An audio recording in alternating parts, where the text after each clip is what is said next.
pedir desculpa pela minha presença, porque normalmente quem está aqui o Paulo Valadelli, o coordenador presidente das Nações Unidas, que neste momento está voltando de uma viagem ao Brasil e teve um atraso de voo com a secretária-geral das Nações Unidas e diretora junta do UN Habitat, a senhora Aissa Kachira. Os administradores dos municípios de Coaco e do Bengo, não sei se estão presentes, os senhores e senhoras diretores dos vários ministérios e representantes dos ministérios do planeamento, administração do território, urbanismo, ciência e tecnologia, ambiente, Instituto da Formação da Administração Local e de Proteção Civil e Bombeiros, diretores do Instituto Nacional dos Recursos Hídricos, Mudanças Climáticas e Instituto Nacional de Estatísticas, representantes das Nações Unidas, da Rede de Luta contra a Pobreza Urbana, do INAMED, das universidades, Agostinho Neto e Lusíada de Angola, da sociedade civil e do setor privado, representantes do International Development Research Center, o Dr. Simon e a doutora Edith, instituição do Canadá, digníssimos convidados e participantes neste evento, minhas senhoras e meus senhores. Em nome das Nações Unidas em Angola e do Programa das Nações Unidas para o Desenvolvimento, quero aceitar os nossos calorosos cumprimentos e agradecimentos pelo convite a este importante evento. Na Cimeira do Desenvolvimento Sustentável das Nações Unidas, realizada ao 25 de setembro de 2015, os líderes mundiais adotaram a Agenda 2030 para o Desenvolvimento Sustentável, que inclui um conjunto de 17 Objetivos de Desenvolvimento Sustentável, os ODS, para acabar com a pobreza, a luta contra a desigualdade e a injustiça e combater as alterações climáticas até 2030. Os ODS dão continuidade ao enorme progresso alcançado sobre os 8 Objetivos de Desenvolvimento do Milênio de 2000 a 2015, que apesar de enormes sucessos, não poderá erradicar a indignidade da pobreza para todos. Assim, os ODS focam nas causas da pobreza e na necessidade universal de um desenvolvimento que funciona para todos. Isso é um desenvolvimento inclusivo e sustentável para que todos os cidadãos possam viver em paz, em prosperidade e bem-estar e preservar o planeta. Minhas senhoras e meus senhores, dentro dos 17 ODS, Objetivos de Desenvolvimento Sustentável, e os mais de 237 indicadores concordados, a questão climática é transversal,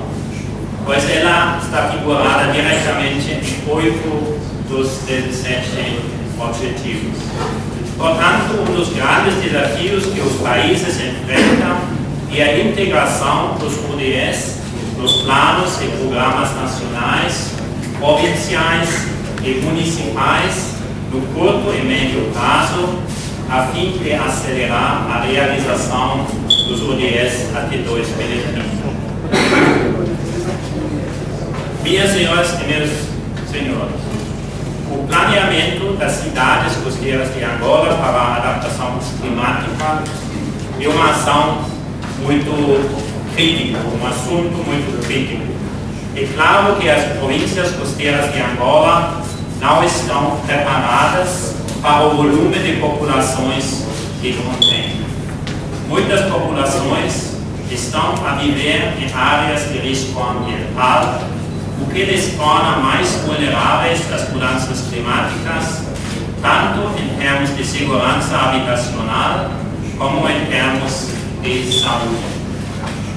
A carência de dados e mapas para esclarecer a dimensão e as especificidades dos riscos que as populações atravessam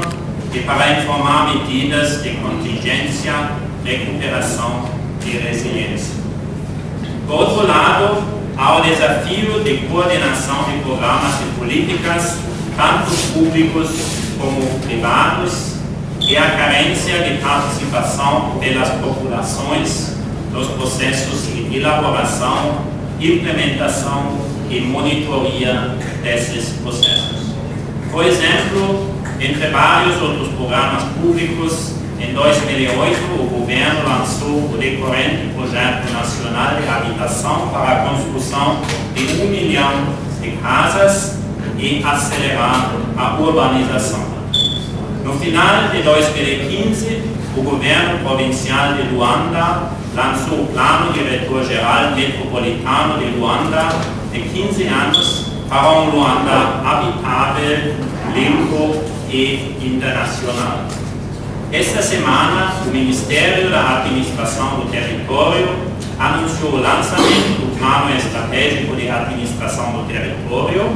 o Planeat 2015 a 2030, que visa providenciar mecanismos de governação e funcionamento administrativo aos vários níveis e o desenvolvimento de planos locais, empreendedorismo e descentralização administrativa. Minhas senhoras e meus senhores, para Angola melhor posicionar-se na realização da Agenda 2030, os diferentes planos e programas devem não só alinhar-se aos requisitos dos relevantes ODS, mas devem também haver uma ligação e compatibilidade entre estes planos e programas para se evitar duplicação de esforços e desperdício de recursos. Deve haver uma coordenação entre os processos e as entidades de descentralização político-administrativa e os processos de entidades sociais e econômicas. As Nações Unidas apoiam o governo de Angola nos seus esforços de preparar o país para os desafios de um clima mais quente, mais variável e com maior frequência de eventos extremos. Isso é particularmente importante nas áreas costeiras, onde a maioria da população angolana vive e onde as comunidades e infraestruturas são particularmente vulneráveis a extremos climáticos. Um exemplo desta colaboração entre o governo de Angola e as Nações Unidas é o projeto Abordar as necessidades urgentes de adaptação nas áreas costeiras e reforço das capacidades em Angola, apoiado pelo Fundo Mundial do Ambiente, o GEF, com 6,18 milhões de dólares, que deve ser finalmente aprovado nestas próximas semanas e iniciado até o final do ano.